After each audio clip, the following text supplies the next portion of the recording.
Hello, Hidden Hermit here.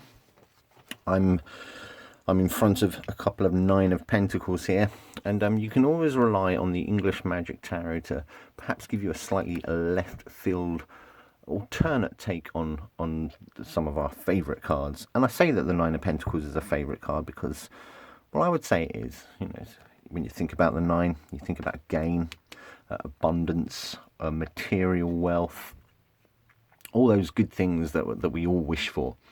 There is a flip side to the nine, and that's one of sort of solitude and independence. Even most of the time, it feels good.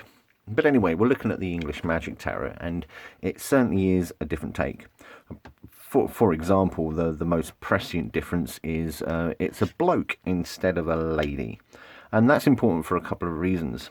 In your traditional tarot, it's female. It is Venus in Virgo, which are two feminine energies.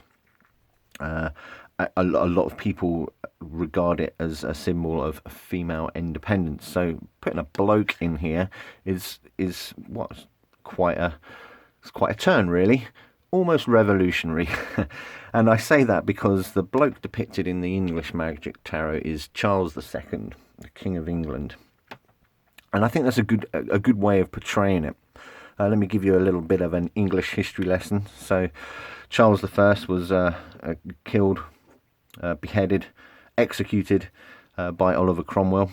Oliver Cromwell was for a time he was a partisan. He believed that the monarchy was corrupt, and he instilled a republic essentially in England. And he is seen as the father of democratic parliamentary democracy. That's up for debate. It can be argued.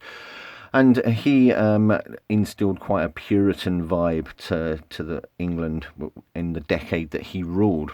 When he died, England went into political disarray. I say England, you've got to include Scotland and Wales, because Cromwell did indeed assert his rule over the British Isles, to be fair.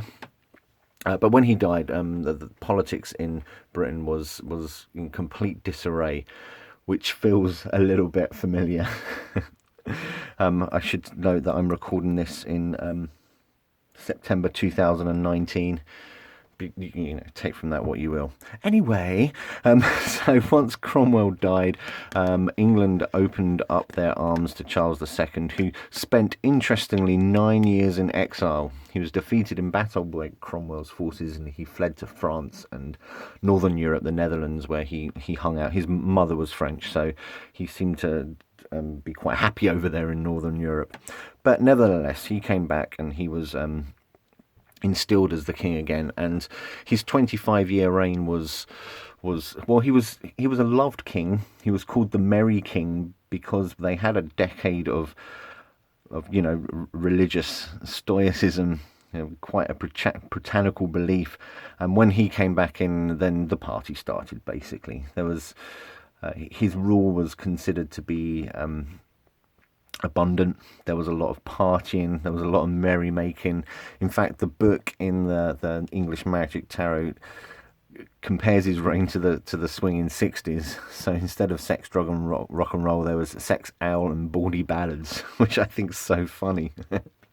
So yeah, he does indeed give that sense of abundance and wealth and merriment and joy because of his reign. You had that flip of being quite rigid to being quite free, which is nice. I wouldn't suggest living in that time. You probably wouldn't live that long for whatever reason. But yeah, I'm not going to go into that. We're talking about the Nine of Coins in the English Magic Tarot. Okay, so yes, so Charles II, the Merry King. Other interesting things about this card is, you get that sense of solitude again. It's one individual figure. And interestingly, he's armoured up. Now, why is he armoured up, I ask you? I don't know. I honestly don't know. Perhaps, he's preparing himself for the worst. Perhaps he understands that the good times may not last. Another interesting thing is the 9 coins here are skewered, which is quite a rigid idea. I mean, you do have a sense of form in say, the top deck and in the Waite Smith. I think that's the Virgo influence. So you've also got quite a rigid. I don't know. What do you think that means? I think it personally is trying to embody that Virgo idea of things being in their place, things being ordered. You've worked for, you've gone through the 5 of Pentacles, for example, and the 7 and the 8. So you've worked for the idea of gain and abundance, and you can relax a little bit. But there you go. Different things here. So first is a bloke. You got this kind of skewered coins thing going on. But it's an interesting take. The book just has one simple meaning for a reversal, which is the good times are not going to last forever, which is potentially why Charles II here is armoured, getting ready for the worst. Of course, in his reign, the worst never really came. I mean, he had all sorts of political intrigue while he was in power, but most people generally regard his reign as merriment and party time, gain and abundance. This video has gone on far too long, so I'm going to leave you with just to consider the image of the 9 of coins from the English Magic Tarot. Thank you very much. That's better. Bye-bye.